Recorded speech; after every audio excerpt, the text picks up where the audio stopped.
Okay.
This place has everything. In fact, the grass is damn green in Eugene. That performance deserves a holy wallawa. It's a feeling you cannot explain.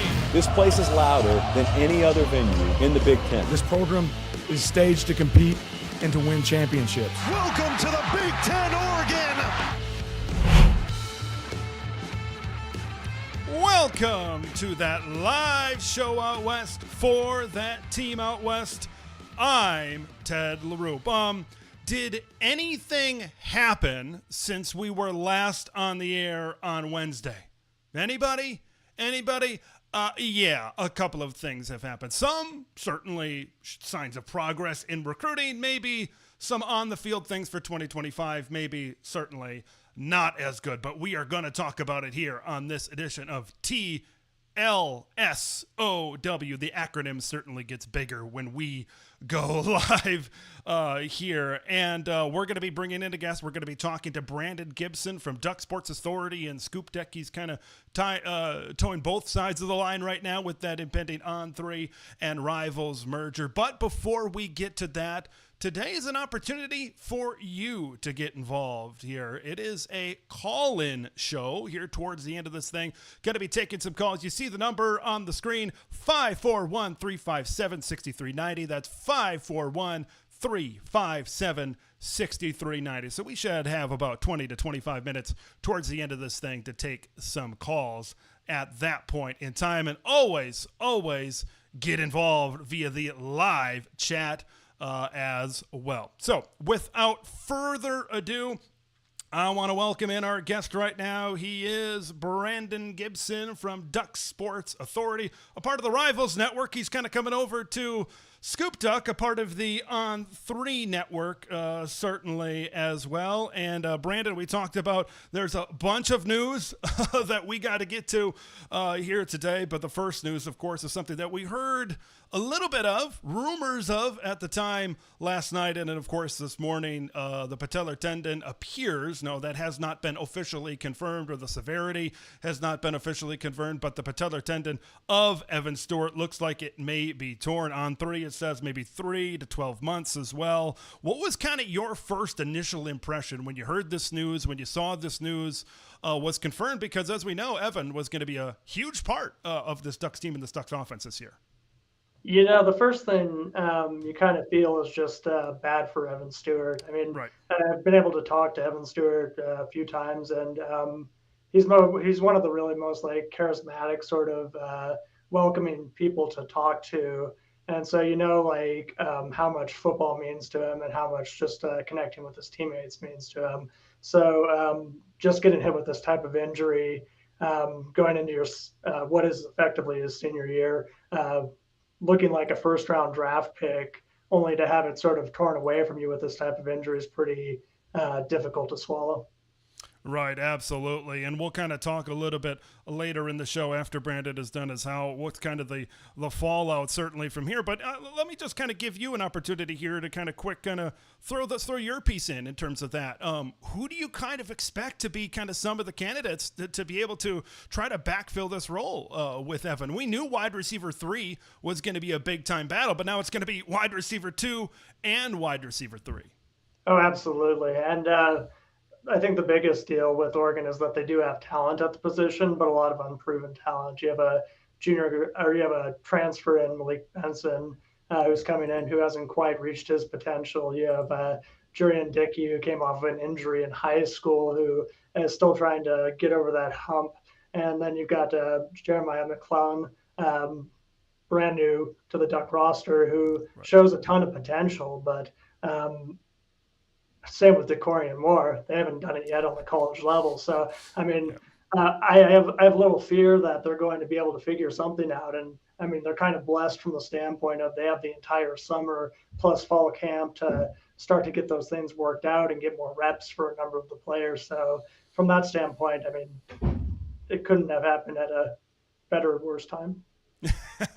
I certainly see what you're saying there. They've got some time to figure it out, formulate a plan, and then see how that plan is certainly executed in fall camp. Now, I'm not trying to be a Debbie Downer here, but as we pivot to recruiting news, maybe some more news that Duck fans don't necessarily want to hear, but I'd certainly like to be able to cover. When I was recording my show on Wednesday, I look at the ScoopDuck message board and Twitter, kind of when I'm recording each segment. I look down after one of the segments, and it was literally right as I was about to record, hey, who's coming onto campus this week? It was a guy that was slated to be coming onto campus this week, Tommy Toffee, 6'7", 350-pound interior offensive lineman.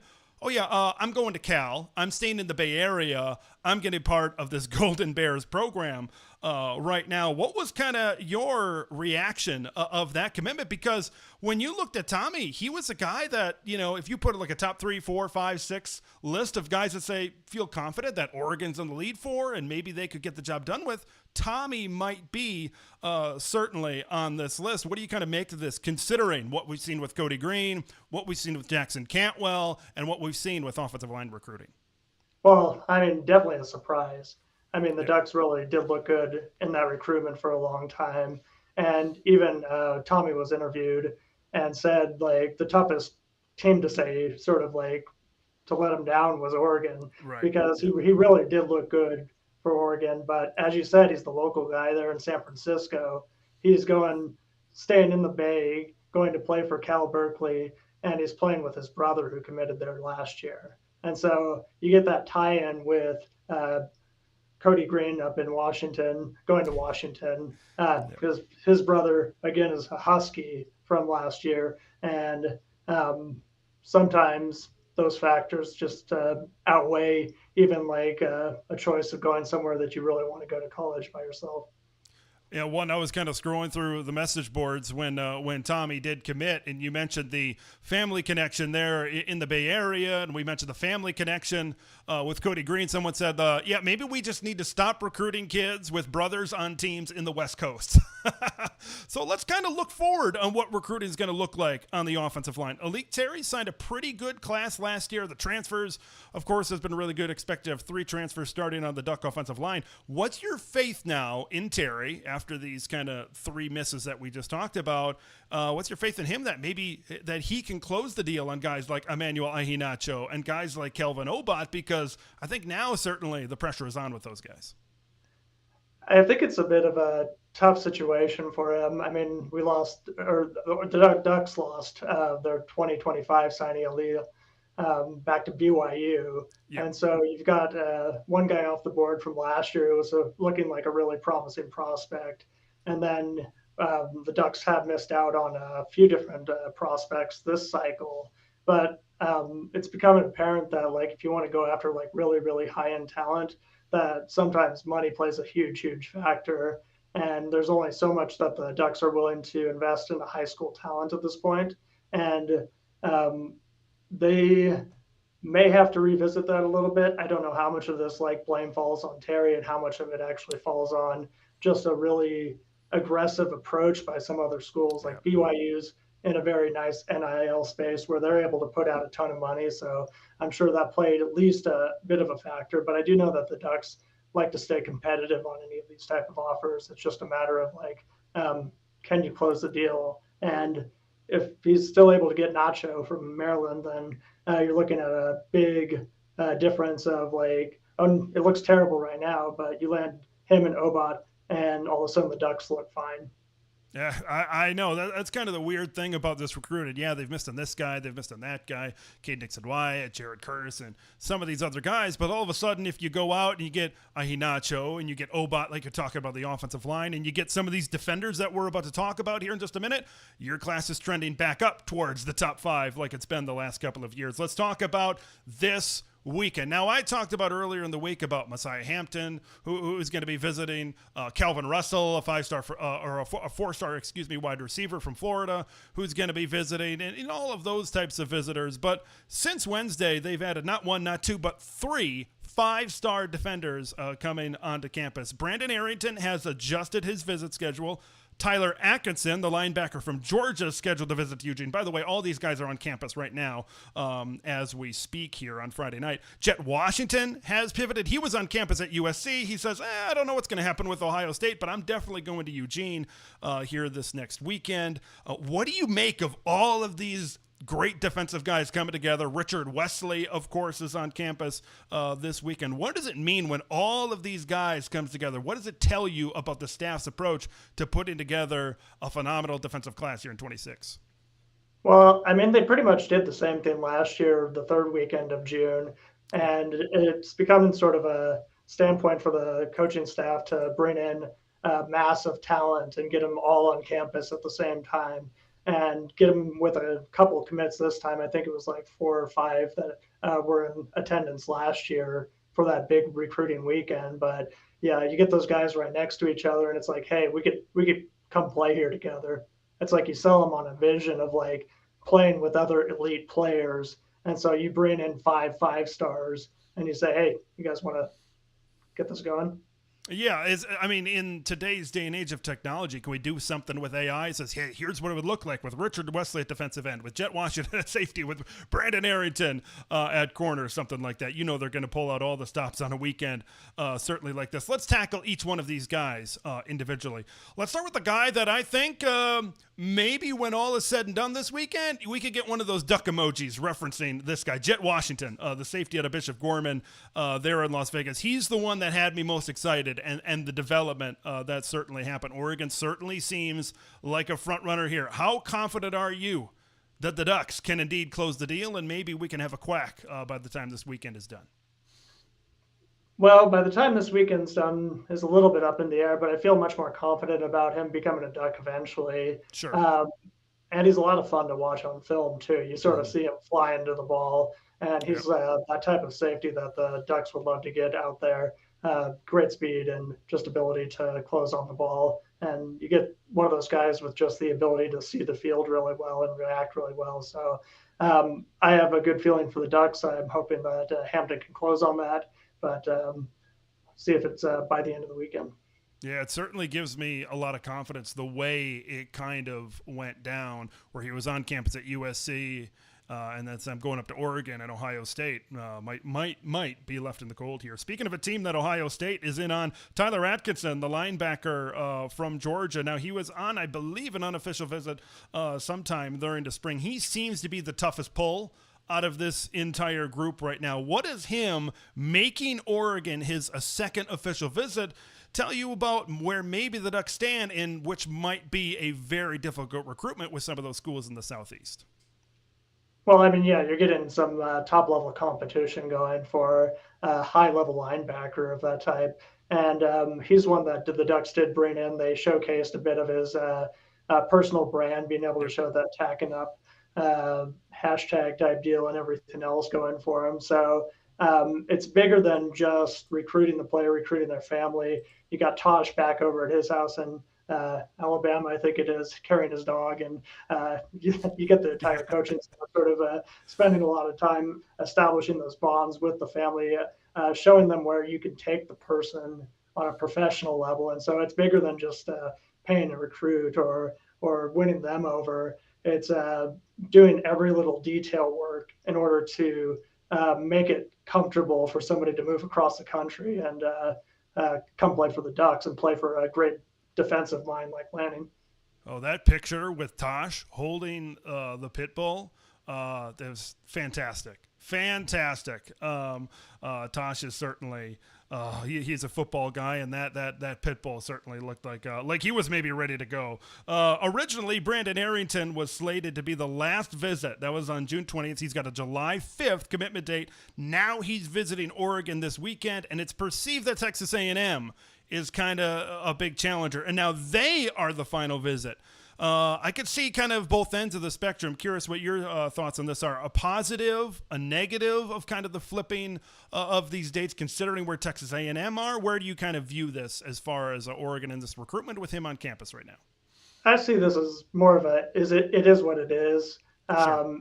If he had this weekend open and everything, then the Ducks want to get him in here with all the rest of that high-end talent.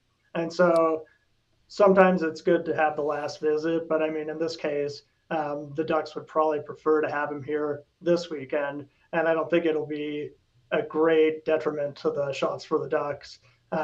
Obviously, with Texas A&M being the biggest competition, I mean, there's a few where the Ducks were the final visit here, and somebody committed before they even came out, so may work in the Ducks' favor this time. It's a big-time visit weekend, no doubt about that. So pay attention on the social media feeds to some of those reporters to see exactly what comes out. Now, I kind of want to ask you a more macro question right now. For me, I'm kind of waiting until July 6th, right? You've got a good amount of commitments on July 5th to really kind of give a gauge of whether it's needed to press the panic button. Okay, some people might be pressing the panic button a little bit earlier, considering where we sit right now. What's your overall view of the state of Oregon Ducks recruiting? Are you kind of in the same camp as me, where it's like, hey, let's get through June, and if we get 1 out of 8 kids by the time July 6th comes around, then maybe it's time to show some cause for concern? You start to raise the bar in recruiting, and you're going to be going up against a lot of other schools that are extremely well funded, have quality coaching staffs, all these other reasons why an elite prospect would want to go towards that direction. We just hit the start of June. Have there been a lot of punches in the mouth for the Ducks? Sure, but I'm not freaking out at this point. I mean, the Ducks still have almost 6 months until early signing day and a full-on football season to play. And we saw how many flips there have been in the last recruiting class and a number of other things that go on. So is our cause for concern? A little bit, but we're not talking about time to fire coaches or go crazy or do anything else of that nature. It's only June, and recruiting has changed so much in the last even 3 years. Firing coaches in June, what a concept, huh? But that's the beauty of a message board. Absolutely, certainly standing out. But yeah, I'm kind of in the same camp where it's like, if Oregon could rattle off 7 or 8 commitments here in the month of June, they could work their way up to a top 5 class, and now you're kind of back to where we've been. And Dan, I've said this before on the recruiting trail. Dan and Oregon, they close better than anybody. They have always got a surprise flip. And there we were talking earlier today who we thought could be some surprise flips and maybe how this team could finish down the stretch, certainly as well. Brandon Gibson of Duck Sports Authority moving over to ScoopDuck here in the coming weeks and the coming months. It was great to talk to you. Great to have you on, and let's do it again sometime. All right. Excellent. Thanks, man. All right. That is Brandon Gibson from Duck Sports Authority and ScoopDuck there. So, those two sites, of course, are going to be merging together. And, there's some folks out there recruiting-wise that might be getting a little bit cause for concern. But I think all will be well, certainly. Okay, let's talk about the news that you likely all want to hear, and that is the injury to Evan Stewart. Now, the first thing that I want to say as it pertains to the injury of Evan Stewart is your heart absolutely breaks for the guy. This season was poised to be the season for Evan Stewart to break out in a big-time way. Like, ever since he stepped onto a college football field, he has putting out productive season after productive season after productive season. In 2022 at Texas A&M, 53 catches, 649 yards, and 2 touchdowns. In 2023 at Texas A&M, 38 catches, 514 yards, and 4 scores. Last year at Oregon, 48 catches, 613 yards, and 5 touchdowns. Like, he has been, just taking an upward trajectory in his career. Of course, that regular season game against Ohio State was fantastic. He was an integral part to Oregon's victory over the Buckeyes on October 12th of 2024. So I'm very curious to see what Evan Stewart's future is going to be, because remember, he was out of the Rose Bowl. I believe that was with a back injury. There was an injury during the spring that held him out of the spring game, and then you've got this injury. So now all of a sudden for Stu, you're stacking injury upon injury upon injury upon injury. And now, how does the NFL exactly view you? And he hasn't gotten over 650 yards in a single season right now. So that's something that Evan is going to have to evaluate. That's something that Evan is going to have to figure out. But I will say this, as we look forward to 2026, it's not just me that said it. There's certainly other people out there that have said it, that 2026 is maybe what Oregon is building to possibly be able to win a championship. We know that this team is extremely, extremely young this season, but you get Evan Stewart to kind of use his red shirt this year and then move, and he's back for 2026. Now you have an experienced receiver for that football team over there. So if you're looking for a positive, if you're looking for a silver lining, having Evan Stewart on the 2026 team might be the positive that you are certainly looking for right now. But now it's time to look forward. What does it mean for 2025? What does it mean for the Ducks team now? Where does Oregon go from here? One of the first things I thought of was 2 guys, Dakorien Moore and Kenyon Sadiq. Now, all of a sudden, with those guys already had high expectations this season. Now, all of a sudden, it goes from high expectations to high pressure. Let's kind of talk about the difference, because with Stewart in the lineup, and then Dakorien Moore, we'll kind of start with him. With Dakorien Moore on the outside, right, he was, with him on one side and Stewart on the other side, they were certainly a complement to each other. And there wasn't this pressure for Dakorien Moore to come in right away and be the guy. Now, without Evan Stewart balancing him and balancing this offense on the other side, Dakorien all of a sudden becomes a guy where this coaching staff is going to say, you got to be the guy. You are wide receiver 1 from day 1 here on campus in Eugene, Oregon. So, that's kind of a quick period for a true freshman to certainly get up to speed to be able to play in that role. But that's the role that is being expected right now, certainly out of one Dakorien Moore. And then Kenyon Sadiq. Okay? Even more throws and more opportunities are going to go in the way of 18. Like, Kenyon coming into the season, one of the best tight ends in all of college football. Okay? But now, all of a sudden, you could very well see Sadiq lined up in the slot a lot more. You could see him lined up out wide a lot more, which means we could see more of Jamari Johnson. Like, you lose one guy, and it's kind of got this domino effect of what exactly could happen going on from there. So, but now all of a sudden, if you have Sadiq maybe out wide in the formation a little bit more with Dakorien Moore, maybe that, the effect, maybe it doesn't maybe hit as hard. But I think Sadiq going out wide into those situations, I think it's situational. Like, you want Sadiq. He's an underrated blocker, if I must say so myself. So you certainly want him into that situation. So I'm very curious. Will Stein is going to have, over the summer, and as we head towards late July and into early August in fall camp, there's going to be some thinking as to now how does Oregon approach their offensive plan as it pertains to this offense. Now, as it pertains to this passing game, I should say, without Evan Stewart in the lineup. Okay, so that's kind of the first thing I thought of for 2025. Now you got to take a look at the backside. Who's next? Is it finally Jurion Dickey's time? See, in spring and then going into fall, one of the big battles, one of the big storylines was who's going to be wide receiver 3?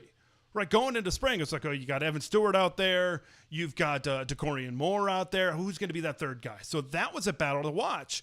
Now, all of a sudden, it goes from wide receiver 3 to wide receiver 2 and 3 right now.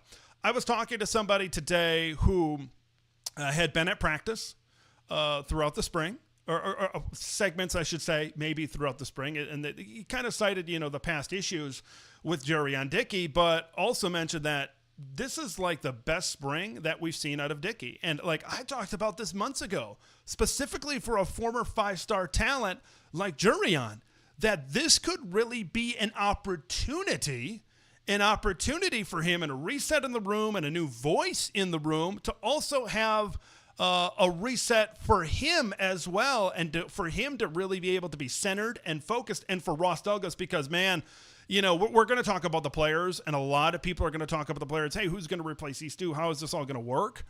And we talk about the pressure on Kenyon Sadiq. We talk about the pressure on DeCorian Moore. There's a lot of pressure right now on Ross Douglas.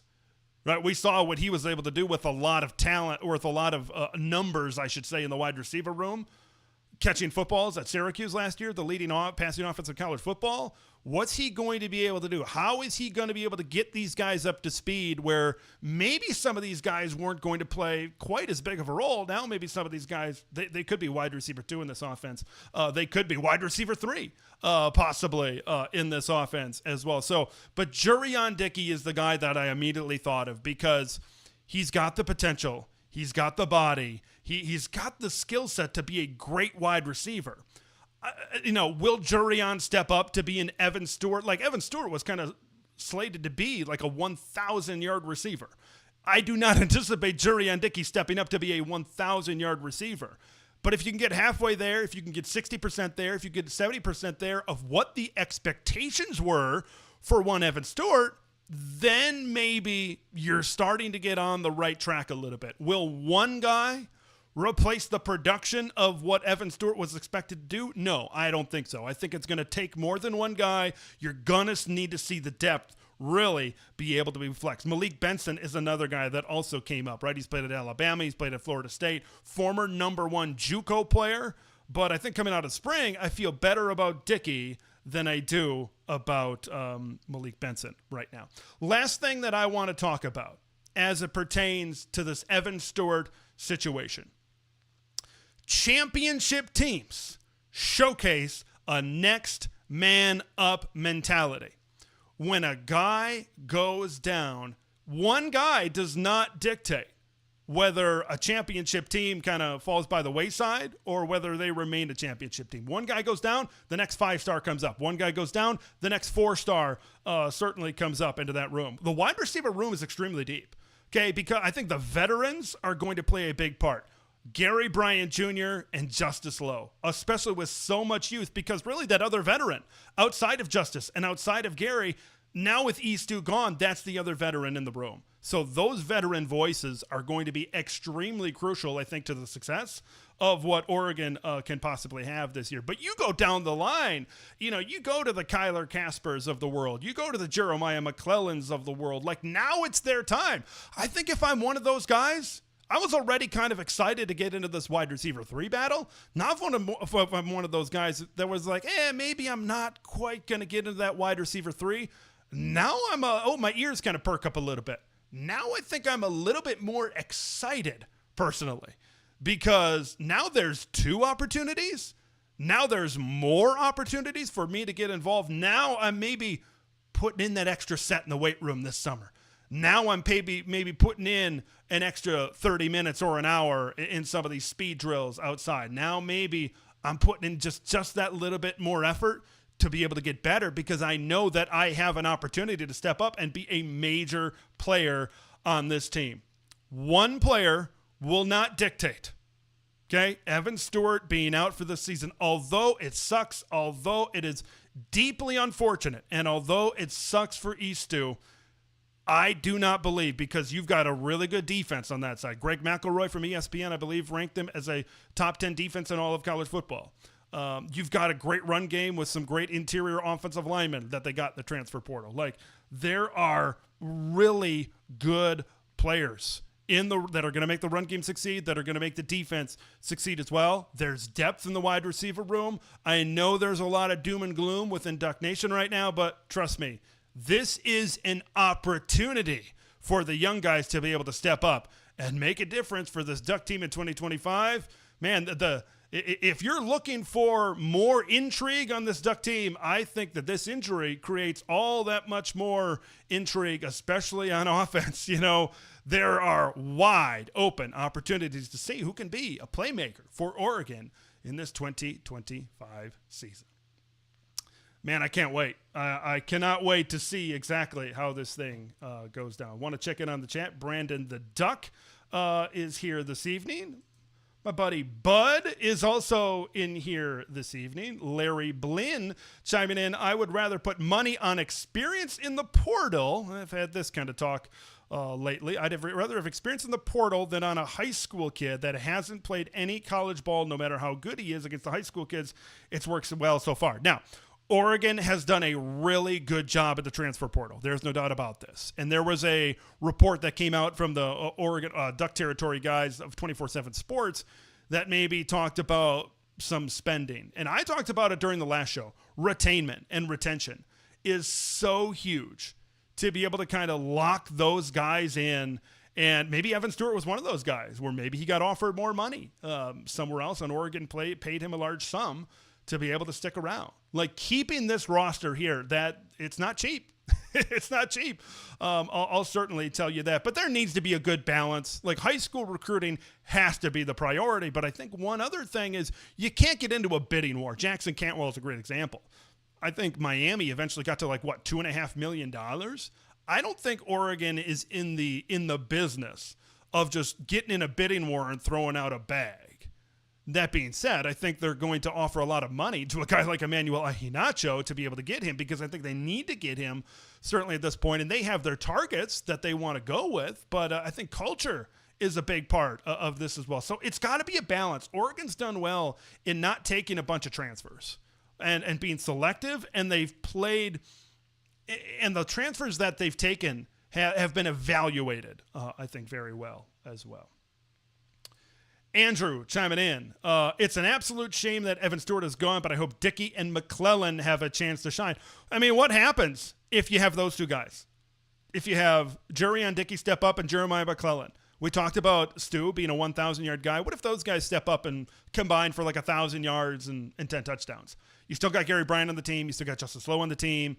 You still got Kyler Casper on the team. That's what I'm talking about, is there's a lot of depth in this room. Now, was I excited about the possibility of having Evan Stewart and then this depth behind him? Yeah, but this is why you recruit depth. This is why you recruit this type of player. This is why you load your team up with as much 4- and 5-star talent as possible. So when one guy goes down, another guy can step up. That's what I talk about showcasing that depth on a championship level team. All right, they step up certainly to the equation as well. Phone lines are open here, by the way. Just click that button. 541-357-6390. That's 541-357-6390. Let's dive back in here to the chat. More from Andrew. Also, are we going to get any offensive linemen? Cody Green, Jackson Cantwell, Tommy Tofi, all negatives. All those guys committed. Obat and Ahinacho sure don't seem like guarantees. And Tanner isn't even a 2026 kid. Okay, so Jax Tanner is another guy. Some people have been saying, hey, he's kind of rising up the boards, certainly a little bit. Not only is he not a 2026 kid, he's not a 2027 kid. Jax Tanner makes it really hard to get excited about because he's a 2028 kid. He is scheduled to take a 2-year Mormon mission. There's going to be a lot of other offensive linemen between now and 2028. I mean, he could be really good.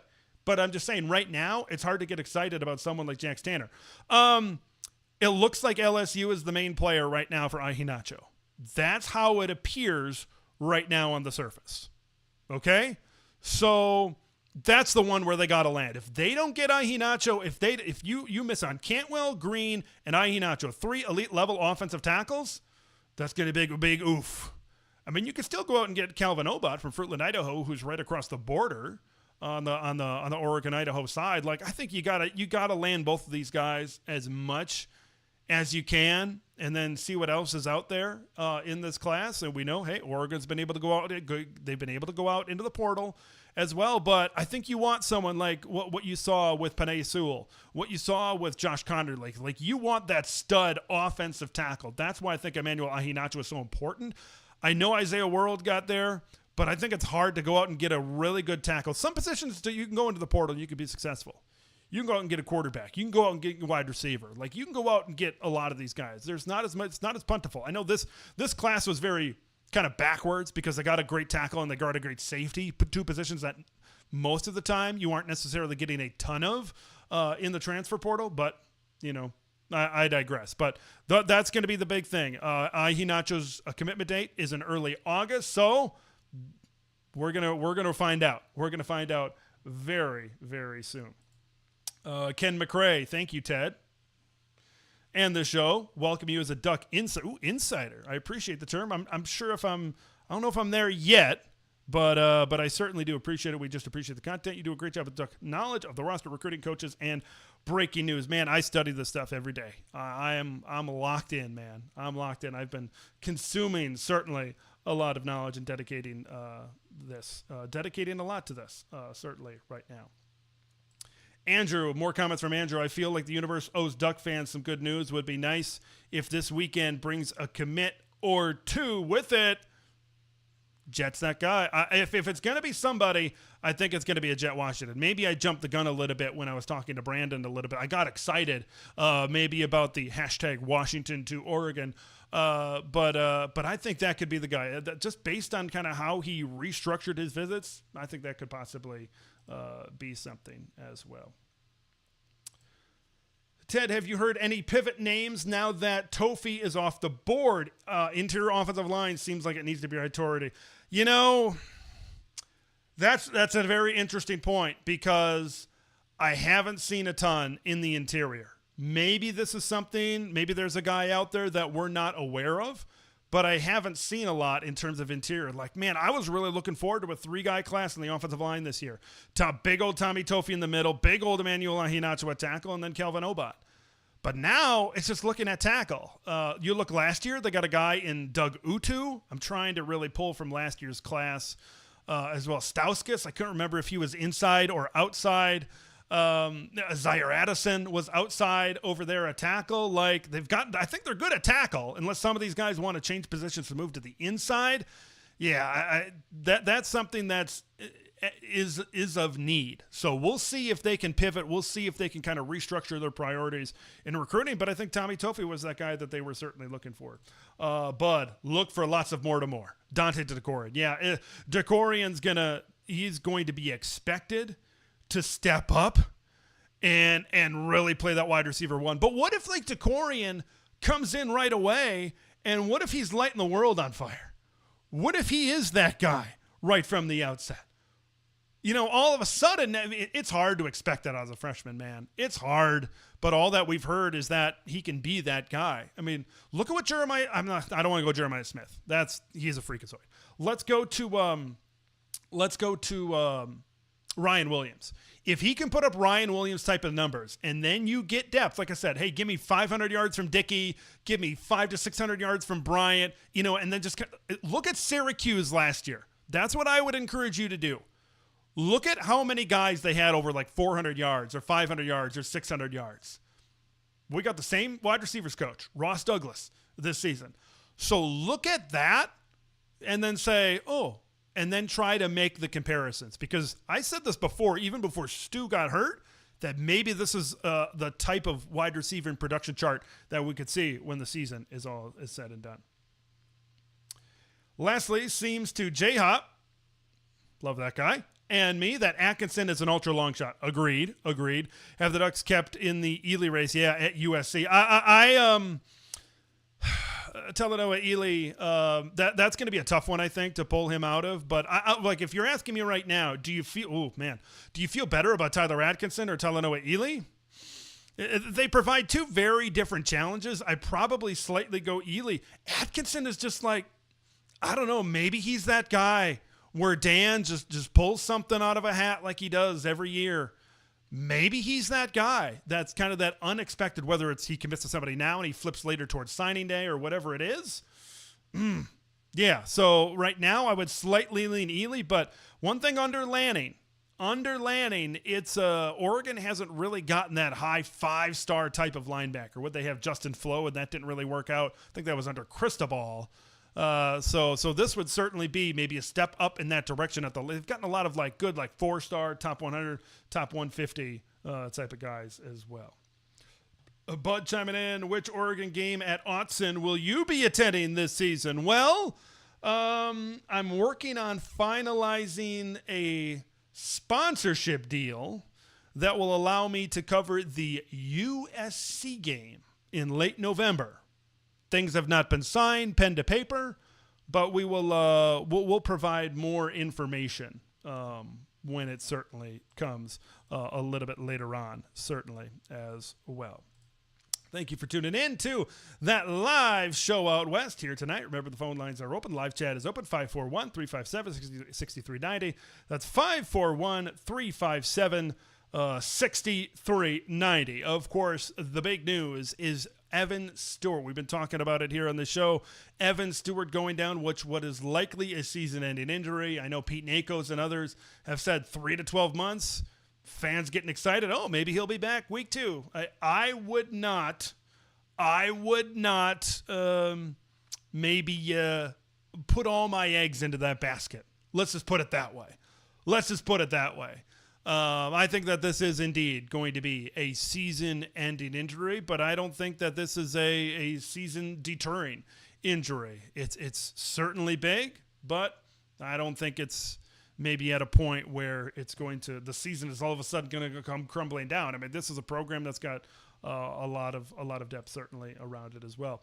Bud says, bring your jacket for the USC game in November. I am ready for that Pacific Northwest, ready should this opportunity certainly come to fruition as well. So, it's that's a game that I'm really looking forward to, is the USC Oregon football game. There's been a lot of juice online surrounding that one. They haven't played since Caleb Williams and Bo Nix battled a couple of years ago. That was at Autzen Stadium as well. I want to thank everybody for tuning in here to that live show out west here this evening. Now, here's the deal. Here's what's going to be coming up here on the show. Going to likely be doing a show probably about Wednesday.